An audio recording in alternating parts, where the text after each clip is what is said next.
Hello दोस्तों, स्वागत है आपका मेरे चैनल पार्ट टू सक्सेस में। तो दोस्तों, जैसा कि मैंने Europeans powers in India lecture की शुरुआत की थी, तो उसमें आज हम सबसे पहले डिस्कशन शुरू करेंगे पोर्चुगीज़ के ऊपर। ठीक है, तो आज का लेक्चर जो होगा, जो पोर्चुगीज़ थे इंडिया में कब आए थे, उन्होंने क्या क्या सुधार यहाँ पे किए थे, ठीक है, और कब तक रहे थे, उसके बारे में हम कंप्लीट डिस्कशन करेंगे।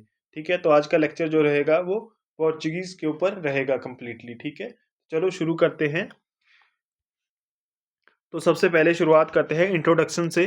ठीक है, तो जैसा कि यहाँ पे लिखा गया है कि the Portuguese were the first Europeans to arrive India by sea and the last to leave India. ठीक है, तो जो पोर्चुगीज थे, ठीक है, वो जो थे वो सबसे पहले यूरोपियंस थे जो भारत में आए थे, और सबसे लास्ट यही थे जो भारत को छोड़ के गए थे। कब? 1961 में। ठीक है, जब इन्होंने गोवा और दमन दीव जो थे इनसे आज़ाद हुए थे। ठीक है, तो इन्होंने रूल किया था 1961 तक। ठीक है, पर इन्होंने जो अपनी कंपनी थी वो 1663 में किसको बेच दी थी? वैसे इंग्लिश को। इनकी जो मेनली सेटलमेंट बची थी वो गोवा और दमन दीव में बची थी। ठीक है, आगे है their arrivals mark the beginning of European colonialism in India. ठीक है, तो इनके अराइवल से ही इंडिया में क्या हो जाता है? यूरोपियन कॉलोनिज्म की शुरुआत हो जाती है। ठीक है, दे केम मेनली फॉर स्पाइस ट्रेड। ठीक है, ये जो मेनली आए थे किसके लिए आए थे? ट्रेड पर्पज के लिए आए थे। और मेनली जो ट्रेड भी किस चीज का?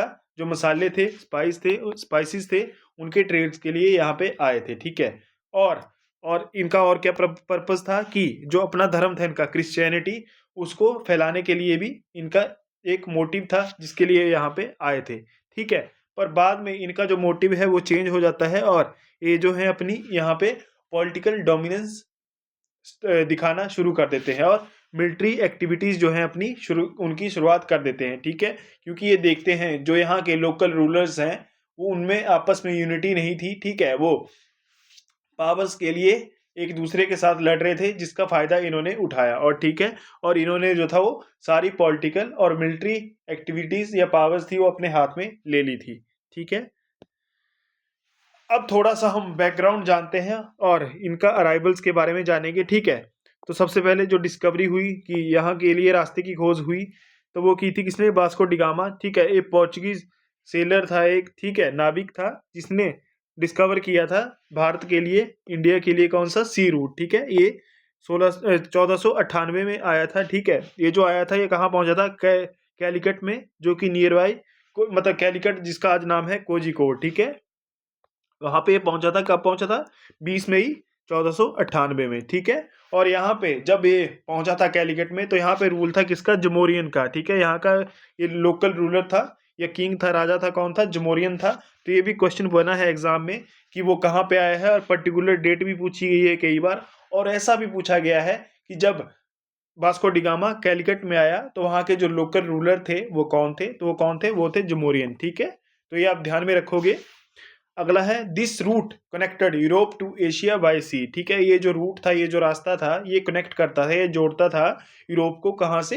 एशिया के साथ। ठीक है, ठीक है, by the Cape of Good Hope. ठीक है, by Cape of the Good Hope. ठीक है, जैसे कि अफ्रीका का मैप है, तो यहाँ पे जो है ये कैप ऑफ गुड होप जगह आप देख सकते हो। अगर आपके पास एटलस हो तो वहाँ पे आप खोल के देख सकते हो कि यहाँ पे एक लोकेशन है जिसका नाम पर्टिकुलर क्या है? Cap of Good Hope. ठीक है, तो यहाँ से होके ये यहाँ पे भारत में पहुंचा था। ठीक है, कौन पहुंचा था? Vasco da Gama.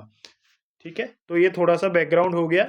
अब सिग्निफिकेंस जानते हैं उनकी, इसका महत्व क्या था। ठीक है, the discovery ended the monopoly of Arab and Venetian traders over the spice trade. ठीक है, तो जैसे ही ये मतलब सी रूट की या रास्ते की खोज कर लेते हैं, तो इससे क्या होता है कि जो अरब ट्रेडर्स थे उनकी मोनोपोली जो है भारत पे, जो किस चीज के लिए थी? स्पाइसी ट्रेड, मतलब मसालों के ट्रेड के लिए, वो खत्म हो जाती है। ठीक है, it open the way for direct maritime trade. ठीक है, ये जो है समुद्री व्यापार के लिए एक रास्ता खोल देते हैं। ठीक है, बिटवीन इंडिया एंड यूरोप। ठीक है, इंडिया और यूरोप के लिए ये रास्ता होता है। ठीक है, जैसे ही मतलब सी रूट की डिस्कवरी हो जाती है, तो ये जो है एक रास्ता बन जाता है भारत का यूरोप के साथ ट्रेड करने के लिए। ठीक है, तो ये इसका सिग्निफिकेंस था।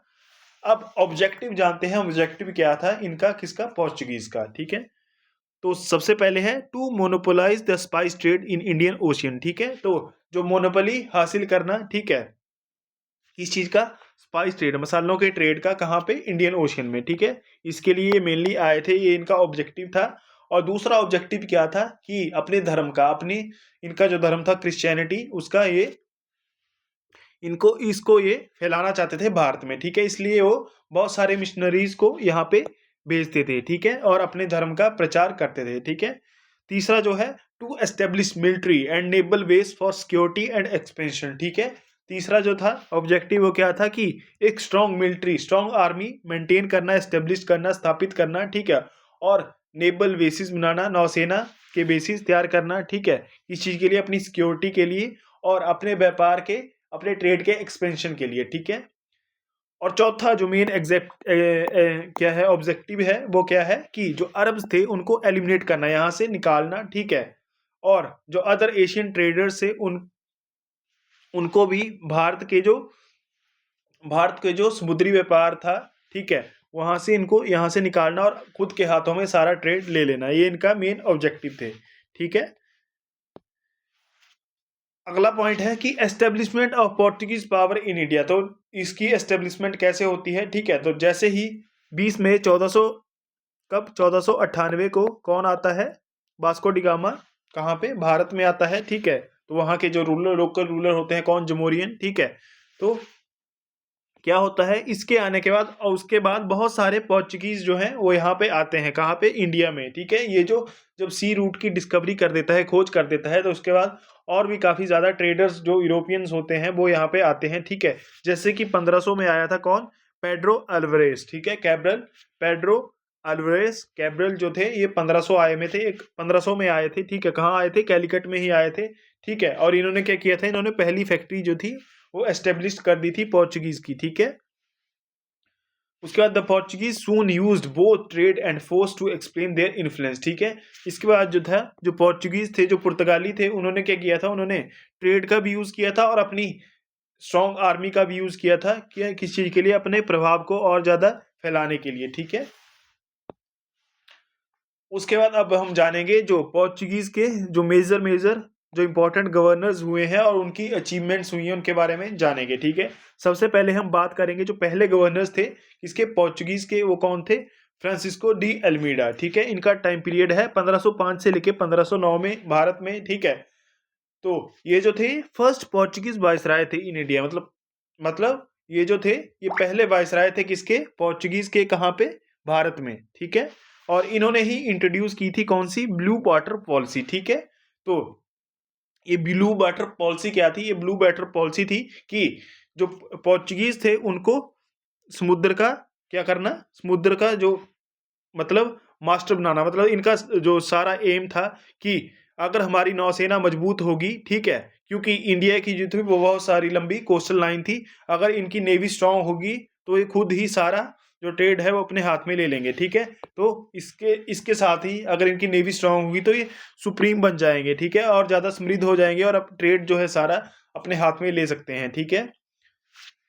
तो यही थी ब्लू वाटर पॉलिसी।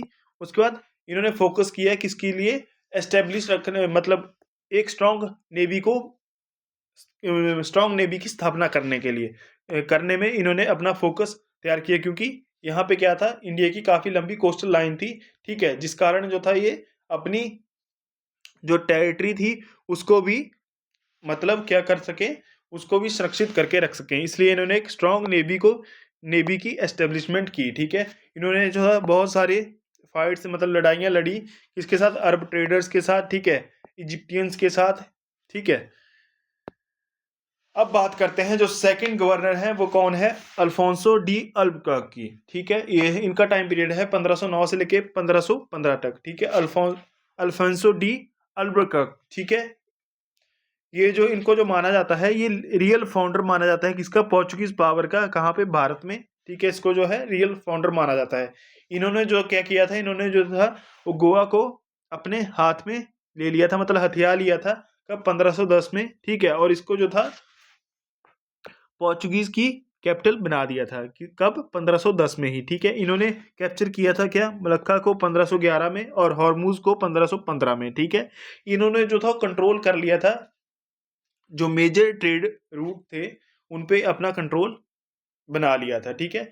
इन्होंने क्या किया था, इन्होंने इनकरेज किया था इंटर मैरिज को, किसके साथ, जो पोर्चुगीज थे और इंडियंस थे। तो इसके लिए किस चीज के लिए, कल्चरल टाई के लिए, ठीक है। जो पोर्चुगीज के ट्रेडर्स थे उनको इन्होंने क्या कहा कि ये जो तो भारतीय महिलाएं हैं उनके साथ शादी करें, ठीक है, जिसके साथ जो है वो कल्चर टाई मतलब स्थापित किया जा सके, ठीक है।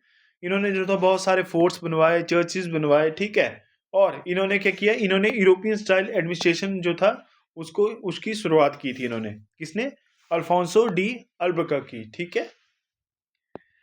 अगले जो है वो है नीनो द कुना, ठीक है। इनका जो टाइम पीरियड है वो है 1529 से लेकर 1538, ठीक है। इन्होंने क्या किया था, इन्होंने हेडक्वार्टर को शिफ्ट किया था, कहाँ से, कोचीन से, कहाँ को, गोवा को, ठीक है। और इन्होंने कैप्चर किया था किसको, दीव और दमन को भी। और ठीक है, इन्होंने क्या किया था, अपनी नेवल फ्लीट जो था उसको और ज़्यादा मजबूत किया था। और एडमिनिस्ट्रेटिव भी कुछ इन्होंने रिफॉर्म्स किए थे, ठीक है। तो ये थे कौन, पोर्चुगीज के जो इम्पोर्टेंट गवर्नर्स थे, उनके बारे में हमने डिस्कशन की, ठीक है। ये जो है ये थोड़ा सा रीजन के बारे में बताया गया, मतलब कौन कौन से रीजन कब कब उनको हथिया लिया गया था और उनकी इंपॉर्टेंस क्या थी, ठीक है। जैसे गोवा को 1510 में हथिया लिया गया था, ठीक है। कब, 1510 में हथिया लिया गया था। और इनकी इंपॉर्टेंस क्या थी कि ये कैपिटल और मेजर ट्रेडिंग सेंटर था पोर्चुगीज का। फिर रीजन की बात करें, जैसे अगला है दीव, इसको जो था वो 1535 में हथिया लिया गया था। और ये जो था इंपॉर्टेंट नेवल बेस था किसका, पोर्चुगीज का, ठीक है। उसके बाद दमन है, इसको जो है 1559 में हथिया लिया गया था। और ये जो था ये स्ट्रेटेजिक ट्रेडिंग पोर्ट था किसका, पोर्चुगीज का। उसके बाद है कोचीन, ठीक है। यहाँ पे जो था 1503 में पहली फर्स्ट सेटलमेंट और फैक्ट्री एस्टेब्लिश की गई थी पोर्चुगीज के द्वारा, ठीक है। तो ये आप ध्यान में रखोगे। अब बात करते हैं इकोनॉमिक एक्टिविटीज की, ठीक है।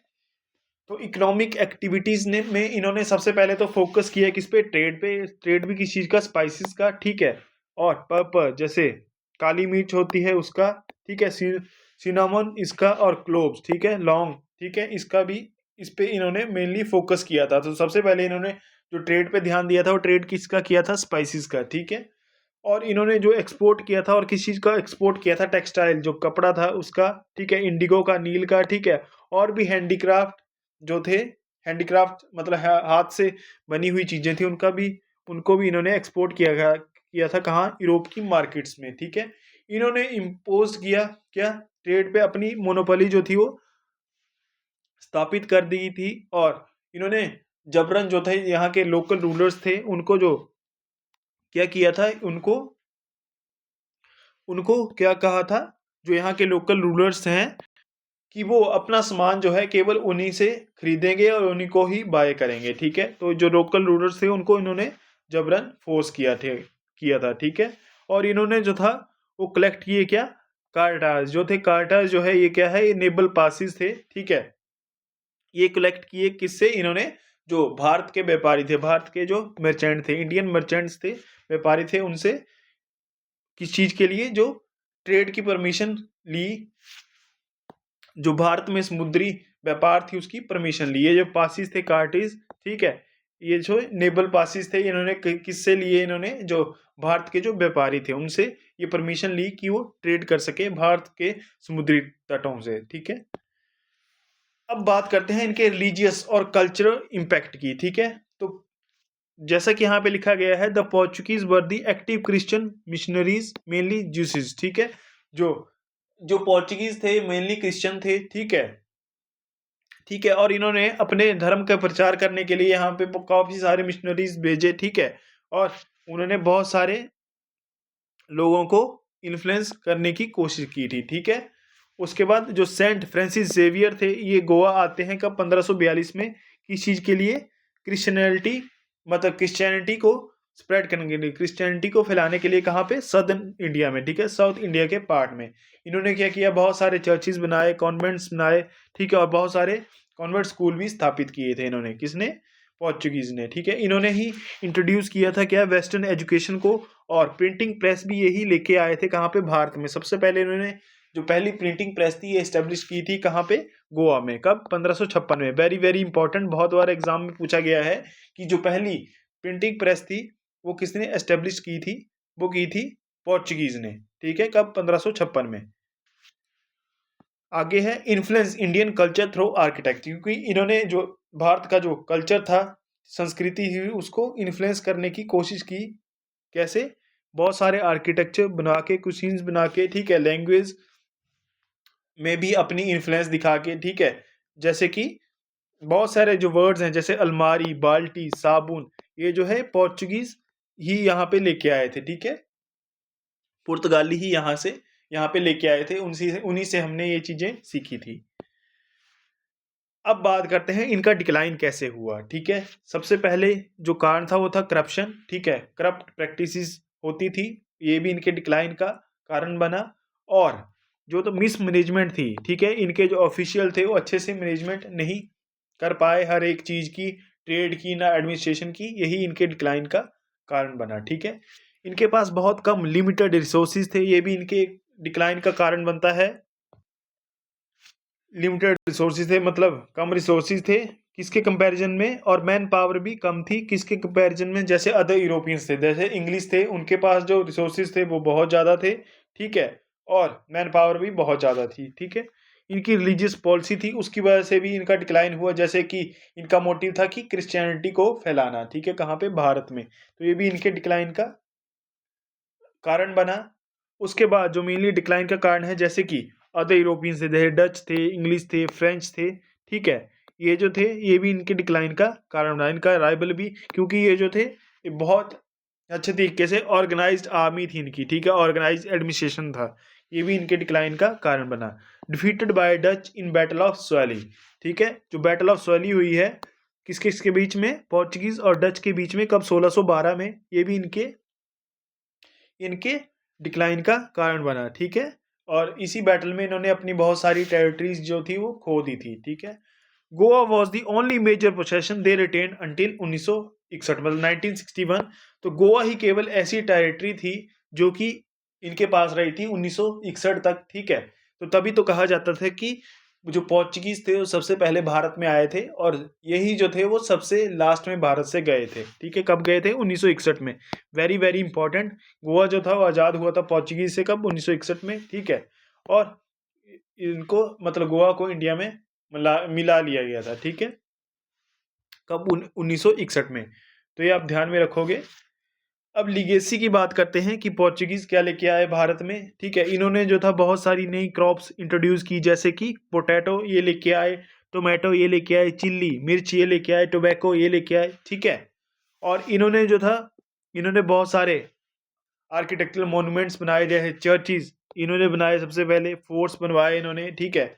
जैसे एग्जाम्पल के तौर पे जैसे बेसिलिका ऑफ बोम ज्यूसिस और सेंट कैथेड्रल इन गोवा, ये जो थे इन्होंने ही बनवाए थे ये चर्चिज, ठीक है। इन्होंने क्या किया? इन्होंने ही पहले प्रिंटिंग प्रेस लगाई थी, कहाँ पे? गोवा में लगाई थी, ठीक है। कब लगाई थी? 1556 में, ठीक है। कब लगाई थी? 1556 में, कहाँ पे? गोवा में, ठीक है। तो ये आप ध्यान में रखोगे, ये क्वेश्चन पूछा गया है एग्जाम में। इन्होंने एजुकेशन को प्रमोट किया, ठीक है। इन्होंने क्या किया? इन्होंने बहुत सारे कॉन्वेंट स्कूल खोले, ठीक है। और अगला जो ये लीगेसी क्या थी कि pave the way for other Europeans, तो ये इन्होंने जो था और जो बाकी यूरोपियन पावर्स थी उनके लिए रास्ता खोल दिया था, ठीक है। कौन थी? जैसे डच थी, इंग्लिश थी, फ्रेंच थे, ये जो था इन्हीं के कारण ही ये भारत में आ सके थे, ठीक है, क्योंकि इन्होंने ही सबसे पहले जो सी रूट था वो डिस्कवर किया था। तो दोस्तों ये था कंप्लीट लेक्चर पोर्चुगीज के ऊपर, ठीक है। इसके बाद हम अगले जो यूरोपियंस पावर हैं अगले लेक्चर में उनके बारे में डिस्कशन करेंगे। आई होप आपको लेक्चर अच्छा लगा होगा। अगर आपको लेक्चर अच्छा लगा है तो इसको लाइक करें, शेयर करें और मेरे चैनल को सब्सक्राइब करें। Thank you so much guys.